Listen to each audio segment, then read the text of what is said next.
Last night I saw Kingsman: The Golden Circle, and I want to talk about the movie and about why death just doesn't matter in film anymore. The Golden Circle is a sequel to 2014's Kingsman: The Secret Service, which came out of nowhere. Matthew Vaughn directed that instead of Star Wars, and it was a great spy movie, James Bond on drugs, great villain, just overall fantastic movie. Great movie. Pretty sure it was like my fourth favorite of 2015 actually. So yeah, then this movie came out. I didn't see any trailers leading up to it because I was so excited for it. But I knew a little bit.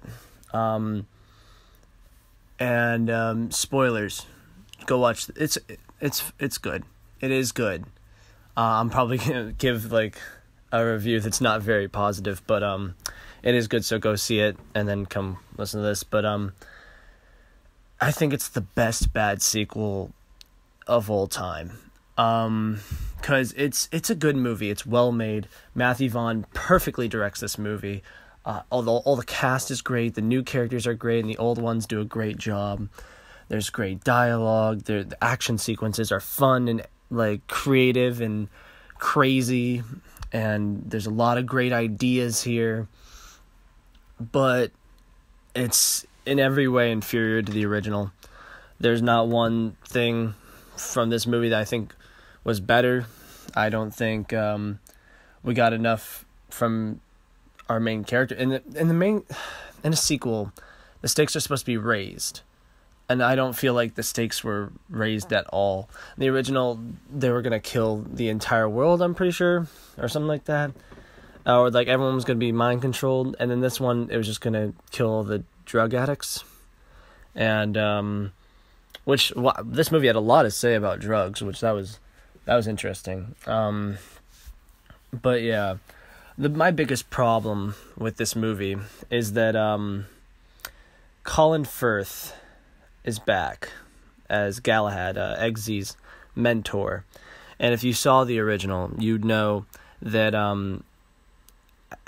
the church sequence is one of the greatest action sequences in the last decade, and that was executed by Colin Firth's character, and immediately after he is shot in the face by Samuel L. Jackson, and it's a very impactful moment, and Eggsy sees it, and it fuels him for the third act of the movie, and that's obviously a big moment with him, obviously because his mentor died.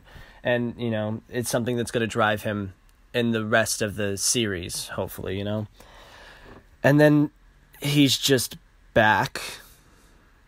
They invented some magic headband thing and that saved his life. And they were there immediately after the statesmen were there immediately after he passed away and saved his life. I'm gonna call bullshit. I immediately now I don't care anymore. I don't care if someone dies. I don't care. Merlin dies in this movie. I'm not scared. Merlin's probably gonna come back, And the problem with doing this in movies, and like a lot of people think I do like Marvel movies a lot more than DC movies, but like Marvel does this a lot, and I also don't like it that they do it. But they'll kill someone, and they'll have it be a big moment for another character, and then they'll bring them back to life in like another movie, or even the same movie. And when you do that, you lower the stakes so much. I don't care about any character in any action sequence now, because I'm not worried that they're going to die. That's the whole thing. You're watching Indiana Jones, and he's getting the shit kicked out of him, and he's so human, and you're scared that you're scared when he gets into these action sequences because you love him as a character, and you don't want him to die, But if I saw him get shot in the face, and then the next movie he's up fighting people, I'm not going to be scared. I'm not going to be like, oh man, I hope Indy gets out of this one. I know he will.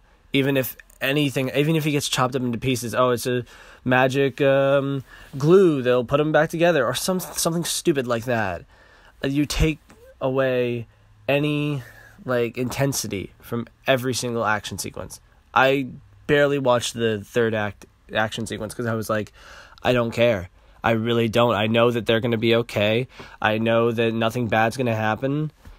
And it's ruining movies. The only person to die and come back that was good was probably Jesus. Like, keep it like that. They've done it with every Superman movie. They've tried to kill him and he comes back.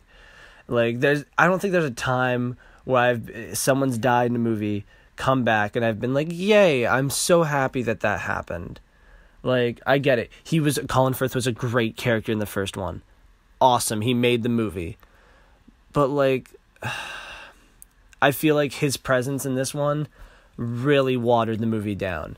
I didn't care about his storyline at all. He really just ruined the movie for me. His performance was great. He did a great job. But, like, that storyline really ruined the movie for me. And I didn't care about any of the action anymore. I didn't care about any of the characters anymore because I was like, what's the point? They were going to be okay. But, yeah, it was just very disappointing to see them do something like that. Other than that, though, everything was fine. And the only other negative thing I would say, besides the fact that everything was underwhelming compared to the original, like people said that Guardians of the Galaxy 2 was underwhelming compared to the original. Guardians of the Galaxy 2 is far and away a much better movie than the first one. And that pisses me off. But one thing I can say about Guardians of the Galaxy 2 is they kill someone, and he's dead, and he's going to stay dead.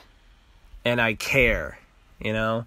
I cried when he died in Guardians of the Galaxy 2. You know, like... But, yeah, everything was good. But, like, you know, I feel like it was a very underwhelming sequel. And, good things, though. The Merlin, all the stuff with Merlin I thought was great. I thought he had a lot of room to shine in this movie. Eggsy did good. I really was hoping for more of a, you know, him to be, you know, the Kingsman's blown up. It's him on his own. How is he going to survive? I thought it was going to be better than this. They didn't really challenge his character very much at all, except when he had to decide whether or not he was going to sleep with one of the people from the Golden Circle to get information. Like, that was his biggest conflict in the movie. And I was like, I really don't care about that. So, like, I don't know. Good things, though. Action sequence at the beginning was very good. Very great action sequence. Dialogue's great. I just... could have done without Julianne Moore. I thought she was okay. She was an okay villain. Channing Tatum was great. Jeff Bridges is always good, but he was underutilized. The guy with the whip, I don't even know who that is, but he did great. I thought his character was great, and I thought that his action sequences were great. What else? It was funny because the princess is back in this one, and I watched a Cracked video about how, like, it's bad that in the first one that, like, she says, you know, because there's a line where she's like, and if you save the world, you can put it in my butt. And, like, they're like, oh, well, that you shouldn't be, like rewarding people with sex. Like, that's a bad thing. And then they did it again in this movie. She was like, oh, if you go save the world, you can put it in my butt again. And I'm like, oh, okay. And, like, it was funny, but I'm like, oh, they're probably not going to be happy about that. It doesn't bother me because, like, I know this is not a serious movie, and I know it's a joke, and I know everything, you know, I'm not that sensitive to it, but I just thought that was funny. But overall, it was good. It was the best bad sequel ever. Like, it was the best way to do it. Like, if you were going to have a bad sequel to a movie, this is the best form of that. I really hope they make another one, and I hope they... do more of these because they're great movies, but it's a great concept, and I love Taron Egerton, but honestly, very underwhelmed. Oh, Elton John was great, that was one of the best parts of the movie, but very underwhelming movie. You know, before I filmed this, I was gonna give it 4 stars.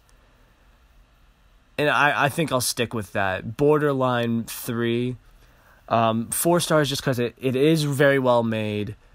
And if you would have taken out that Colin Firth thing, Like, if he would have been dead, then it would have been a 5. But, like, very underwhelming. Oh, yeah, I had a lot to say about, like drugs and stuff, which was very interesting. Like, they were, like, the stance was that, like, yeah, that's bad, but they're people. And I was like, it was just interesting to see them, like, have a lot to say about that, But yeah. So I'm gonna stick with 4 stars just because the action's great, characters are great, the dialogue's great. But yeah, you're not making your movies better by bringing back characters. Yes, we love these characters that you're bringing back, but, like, you're ruining the impact of the previous movies, and the future movies we just don't care because we know that everything's gonna be okay. All right, well, that's how I feel. 4 to 5. And I'll make more of these because I feel bad I haven't made very many. But yeah, I'll see you later, Adam. All right.